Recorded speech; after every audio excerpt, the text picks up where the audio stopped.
ನೂತನವಾಗಿ ನಿರ್ಮಾಣ ಆಗ್ತಾ ಇರುವಂಥ ತಾಲೂಕು ಆಸ್ಪತ್ರೆಗೆ ಭೇಟಿ ಕೊಟ್ಟಿದ್ದೇನೆ. ನಮ್ಮ ಮಾಜಿ ಶಾಸಕರು ಮಂಜುನಾಥ್ ಅವರು ಈ ಆಸ್ಪತ್ರೆ ಬಗ್ಗೆ ಭಾಳ ಕಾಳಜಿ ಕಳ್ಕಳಿ ಇಟ್ಕೊಂಡಿರ್ತಕ್ಕಂಥದ್ದು. ಮತ್ತು ಹಿಂದೆ ಅವರೇ ಶಾಸಕರಾಗಿದ್ದಾಗ ಇಲ್ಲಿ ನಮ್ಮ ಸರ್ಕಾರ ಇದ್ದಾಗ, ಮೊದಲನೇ ಅವಧಿಯ ಸರ್ಕಾರ ಇದ್ದಾಗ ರಮೇಶ್ ಕುಮಾರ್ ಅವರು ಅವತ್ತು ಆರೋಗ್ಯ ಸಚಿವರಾಗಿದ್ದರು. ಆ ಸಂದರ್ಭದಲ್ಲಿ ಸುಮಾರು 31.5 ಕೋಟಿ ರೂಪಾಯಿ ವೆಚ್ಚದಲ್ಲಿ ಈ 100 ಬೆಡ್ಡಿನ ತಾಲೂಕು ಆಸ್ಪತ್ರೆಗೆ ಶಂಕುಸ್ಥಾಪನೆಯಾಗಿ ಕಾಮಗಾರಿ ಶುರುವಾಗಿತ್ತು. ತದನಂತರ ಅದು ಸ್ವಲ್ಪ ಕೆಲಸಗಳಾಗಿದ್ದರೂ ಕೂಡ ಇನ್ನೂ ಅಧಿಕ ಪೂರ್ತಿ ಮಾಡೋದಕ್ಕೆ ಹಣ ಅಗತ್ಯತೆ ಇತ್ತು.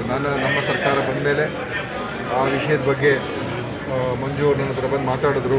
ಭಾಳಷ್ಟು ಸಲ ಒಂದು 16 ಬಾರಿ ಇದು ಆದಷ್ಟು ನಾವು ಮಾಡಲೇಬೇಕಾಗುತ್ತೆ, ಇಷ್ಟೆಲ್ಲ ಖರ್ಚು ಮಾಡಿದ್ದೀವಿ, ಅದು ಇನ್ನೂ ಸ್ವಲ್ಪ ಹಣಕಾಸಿನ ಅಗತ್ಯತೆ ಇದೆ, ಸುಮಾರು 10 ಕೋಟಿ ರೂಪಾಯಿ ಅಷ್ಟು ಬೇಕಾಗತ್ತೆ ಅಂತ ಅವರು ಮತ್ತು ನಮ್ಮ ಇಲ್ಲಿಯ ಇಂಜಿನಿಯರ್ಸ್ ಎಲ್ಲರೂ ಕೂಡ ಇದು ಮಾಡಿದ್ರು. ನಾನು ಅದನ್ನು 9.25 ಕೋಟಿ ರೂಪಾಯಿ ಸ್ಯಾಂಕ್ಷನ್ ಮಾಡಿ ಈಗ ಮುಕ್ತಾಯ ಹಂತಕ್ಕೆ ಬರ್ತಾ ಇದೆ.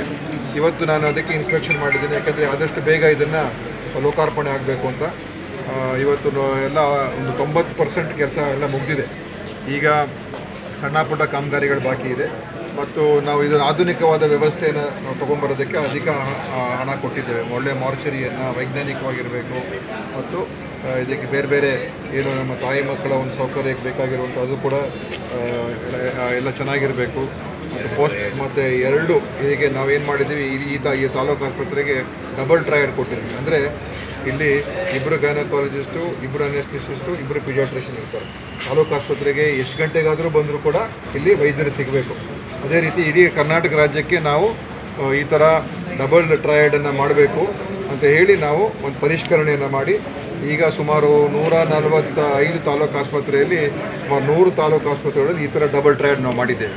ಅಂದರೆ ಒಂದು ಸೇವೆ ಚೆನ್ನಾಗಿ ಸಿಗುತ್ತೆ ಅಂತ ಹೇಳಿದಾಗ ಜನ ಆವಾಗ ಖಾಸಗಿ ಆಸ್ಪತ್ರೆಗೆ ಹೋಗೋದಿಲ್ಲ, ನಮ್ಮ ಆಸ್ಪತ್ರೆಗೆ ಬರ್ತಾರೆ.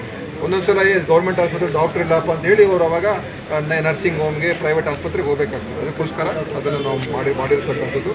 ಮತ್ತು ಇಲ್ಲಿ ಡಯಾಲಿಸಿಸ್ ಸೇವೆಗಳು ಕೂಡ ಏನೀಗ ಹಳೆ ತಾಲೂಕು ಆಸ್ಪತ್ರೆ ನಡೀತಾ ಇದೆಲ್ಲ ಇಲ್ಲಿಗೆ ಶಿಫ್ಟ್ ಆಗ್ತದೆ. ಮತ್ತು ಇಲ್ಲಿಗೆ CT ಮತ್ತು ಇದು MRI ಕೂಡ ಕೊಡೋದಕ್ಕೆ ಪ್ರಾವಿಷನ್ ಮಾಡ್ಕೊಂಡಿದ್ದೀವಿ. ಮುಂದೆ ಆಸ್ಪತ್ರೆ ಉದ್ಘಾಟನೆ ಆದಮೇಲೆ ನೋಡ್ಕೊಂಡು ನಾವು ಈ CTಯನ್ನು ಅಳವಡಿಸುವಂಥದ್ದಾಗಿರ್ಬೋದು, MRI ಆಗಿರ್ಬೋದು, ಅದನ್ನು ಕೂಡ ಜಾಗ ಮಾಡ್ಕೊಂಡಿದ್ದೀವಿ. ಅದು ಮುಂದೆ ಅದನ್ನು ಕೂಡ ನಾವು ಕನ್ಸಿಡರ್ ಮಾಡ್ಬೋದು. ಈ ಥರ ಎಲ್ಲ ಒಂದು ಒಳ್ಳೆಯ ಆಧುನಿಕ ಸುಸಜ್ಜಿತವಾದಂಥ ಒಂದು ಒಳ್ಳೆಯ ಪ್ಲ್ಯಾನ್ ಡಿಸೈನು ಕೂಡ ಚೆನ್ನಾಗಿದೆ. ಒಳ್ಳೆ ನೋಡ್ಕೊಂಬಂದೆ. ಇದಕ್ಕೆ ಭಾಳ ಚೆನ್ನಾಗಿ ನಮ್ಮ ಮಂಜು ಅವರೆಲ್ಲ ಯೋಚನೆ ಮಾಡಿ ಸ್ವಲ್ಪ ಇಂಟ್ರೆಸ್ಟ್ ಇನ್ವಾಲ್ವ್ಮೆಂಟ್ ತೊಗೊಂಡಿದ್ದಾರೆ. ಅವರು ಆಸಕ್ತಿ ಭಾಳ ಇದೆ ಅವರಿಗೆ, ಅದರಿಂದ ಇದು ಚೆನ್ನಾಗಿ ಬರ್ತಾ ಇದೆ.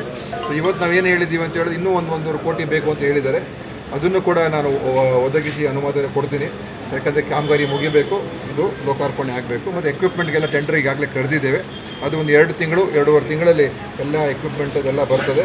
ಆಮೇಲೆ ಬಹುಶಃ ಇನ್ನೊಂದು 3 ತಿಂಗಳಿಗೆ ಈ ಒಂದು ಆಸ್ಪತ್ರೆಯನ್ನು ನಾವು ಉದ್ಘಾಟನೆ ಮಾಡ್ತೀವಿ. ಮುಖ್ಯಮಂತ್ರಿಯವ್ರನ್ನೇ ಕರೆಸಿ ಈ ಹುಣಸೂರಿನ ಒಂದು ಅತ್ಯಂತ ಒಂದು ಒಳ್ಳೆಯ ವ್ಯವಸ್ಥಿತವಾದಂಥ ತಾಲೂಕು ಆಸ್ಪತ್ರೆಯನ್ನು ನಾವು ಉದ್ಘಾಟನೆ ಮಾಡ್ತೀವಿ. ಸಾರ್ವಜನಿಕರಿಗೆ ಯಾವಾಗ